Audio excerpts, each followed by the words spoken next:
Former US President Donald Trump pleads not guilty on conspiracy charges and calls the court hearing a sad day for America. Concerns over stability in Niger. The military coup recalls its ambassadors from 4 countries as anti-Western sentiment grows in the capital.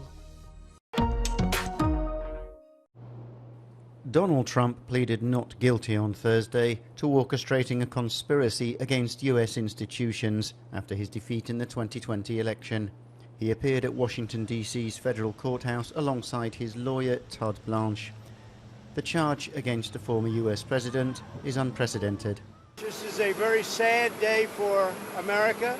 When you look at what's happening, this is a persecution of a political opponent.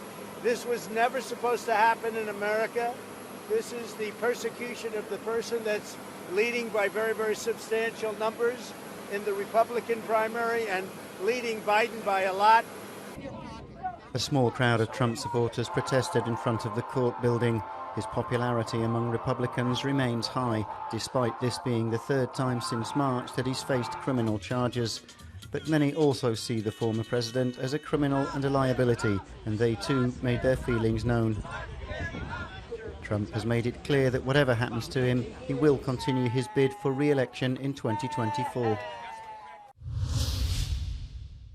Another blow for the West and Niger's neighbours. Coup leader General Tijani says he has withdrawn Niger's ambassadors to France and 3 other countries. He also denounced several military agreements with France. The putschists maintain they will retaliate if ECOWAS, the Economic Community of Western African States, intervenes. Their warning comes days before the organisation's ultimatum for a return to constitutional order. This, as the White House says, it is committed to restoring democracy in Niger. We continue to call for the safe release of President Bazoum and his family. And we've also been steadfast in supporting the efforts of ECOWAS, the African Union, and other governments in the region to help mediate this crisis.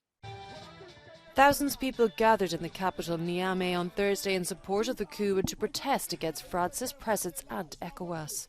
Niger's president-elect says the coup could have devastating consequences for the world and help buttress Russian influence in the Sahel region. Kherson's landmark St. Catherine's Cathedral once again under attack. 8 people were injured after Russian forces bombarded several buildings and an Orthodox church. It has come under fire several times in the past 24 hours. Meanwhile, in his nightly address, Ukrainian President Volodymyr Zelensky has detailed abuse by military commissars. Були сьогодні доповіді керівника Служби безпеки Малюка та міністра внутрішніх справ Климента. Зокрема, одне з питань – перевірка воєнкомів. Поговорили ми детально. Перевірка виявляє багато зловживань, відверто огидних. Всі факти виявлені правоохоронцями. Вони представлять обов'язково суспільству та розслідують в межах кримінальних проваджень. Across the war-battered country, a non-profit organisation is offering free treatment to civilians and military personnel with severe burns and scars from the war. Thanks to private donations, the initiative has treated some 150 people since Moscow's full-scale invasion began. Leaders from Poland and Lithuania met for urgent talks on Thursday in the Suwalki Gap, a strategically sensitive area where the 2 NATO nations border Belarus and the Russian territory of Kaliningrad. The pair warned of provocations from Moscow and Minsk 2 days after Belarusian helicopters flew briefly into Polish airspace. Rosja i Białoruś zresztą zwiększają napór na granicę, zwiększają liczbę swoich prowokacji, żeby zdestabilizować, żeby zasiać ferment, chaos, niepewność i jednocześnie pokazać słabość wschodniej flanki NATO wszystkim naszym partnerom w NATO. Wagner kovotojai šiandien yra Baltarusijoje. Tai yra visiems akivaizdu. Akivaizdu ir tai, kad Wagner kovotojų skaičius Baltarusijoje nėra baigtinis. Net tuo atveju, jeigu jie nesimtų jokių konkrečių veiksnių, jau vien jų buvimas šitoje vietoje yra saugumo bloginimas ir įtampos didinimas ir todėl turime į tai tinkamai reaguoti. Wagner mercenaries deployed to Belarus as part of a deal supposedly brokered by the country's president Alexander Lukashenko to end a rebellious march on Moscow in June, spearheaded by the group's leader Yevgeny Prigozhin.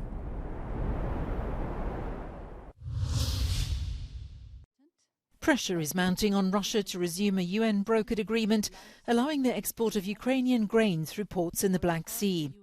At a UN Security Council meeting on food insecurity on Thursday, US Secretary of State Antony Blinken lashed out at Moscow, accusing it of blackmail.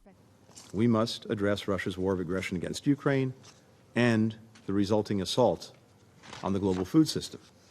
Since Russia pulled out of the arrangement on July 17th, ignoring the world's appeals, grain prices have risen by more than 8% around the world. Kenya's foreign ministry called Russia's move, and I quote, a stab in the back. What has Russia's response been to the world's distress and outrage?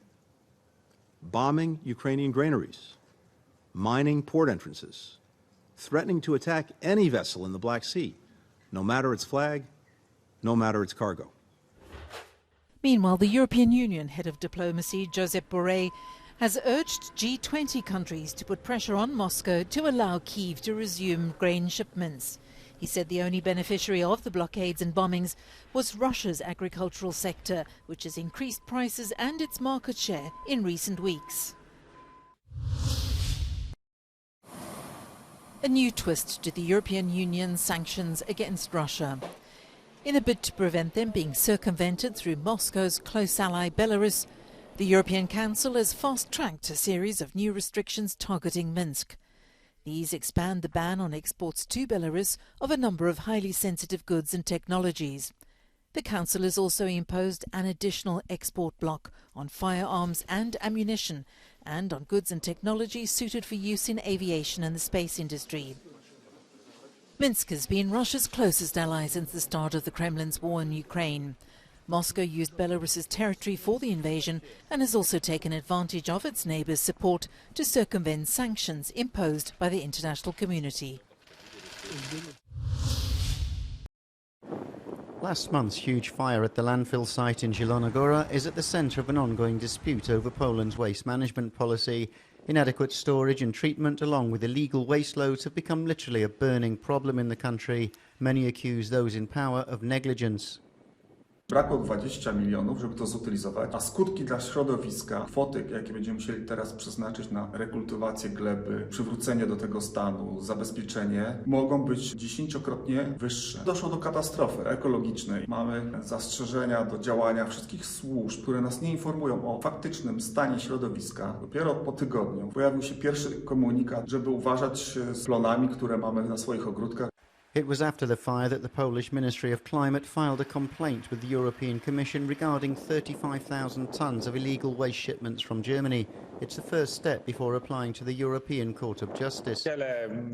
Władz Republiki Federalnej Niemiec nie poczuwają się do tego, żeby te odpady odebrać, więc chcieliśmy drogą pozasądową tę sprawę rozwiązać, niestety się nie udało, stąd zgodnie z prawem każde państwo członkowskie Unii Europejskiej ma takie prawo, żeby złożyć skargę do Komisji Europejskiej na inne państwo. To zrobiliśmy. Tutaj Komisja Europejska ma 3 miesiące na analizę i odpowiedź w tej sprawie. Christopher Stolzenberg from the German Ministry for the Environment has commented, saying returning illegal shipments is the responsibility of the federal states.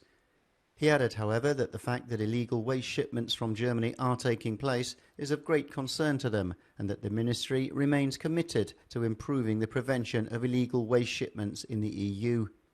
The case of the landfill in Zielona Góra put the problem of illegal transport and storage of waste in the spotlight. Some observers say it's a bigger problem than people realise. Na terenie kraju znajduje się teraz ponad 400 takich składowisk, z tego około 140 to są miejsca, w których wykryto wyłącznie odpady niebezpieczne. Coraz więcej dziennikarzy podnosi ten temat. Urzędnicy też zmagają się z tym od już dłuższego czasu, więc mam nadzieję, że ta tendencja walki z przestępczością środowiskową, tutaj stricte walką z niebezpiecznymi odpadami, się rozwinie i tych składowisk będzie ujawnianych więcej, ale też więcej będzie utylizowanych. Due to the fires at landfills, the government is considering providing more support to local communities in waste disposal. The officials will certainly feel increased pressure to act now, ahead of the elections. Magdalena Hodownik for Euronews from Zielona Góra. Pope Francis has challenged young people to make the world a more just and inclusive place and to combat global warming and economic inequalities. The call to action comes during a visit to the Portuguese capital, Lisbon, for World Youth Day, an event aimed at encouraging young Catholics in their faith.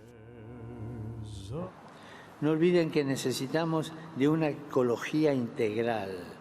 Necesitamos escuchar el sufrimiento del planeta junto al de los pobres. Necesitamos poner el drama de la desertificación en paralelo al de los refugiados. El tema de las migraciones junto al del descenso de la natalidad. Francis also met with survivors of Turkey's February earthquake. Earlier in the day, he spoke to victims of clerical sexual abuse and denounced Portugal's Catholic Church for failing to protect thousands of young people abused by church personnel since 1950. The 86-year-old pontiff also took time to pray with young Ukrainians. He will be in the country through the weekend. More than 1,400 of Freddie Mercury's personal items are going on display at Sotheby's auction house in London. They include his flamboyant stage costumes and the baby grand piano he used to compose Queen's greatest hits. Handwritten drafts of some of his most famous lyrics are also included. The vast collection of the singer's personal belongings that he left to close friend Mary Austin had remained undisturbed in his West London mansion for 30 years since his death in 1991. Are due to go on sale at the end of September.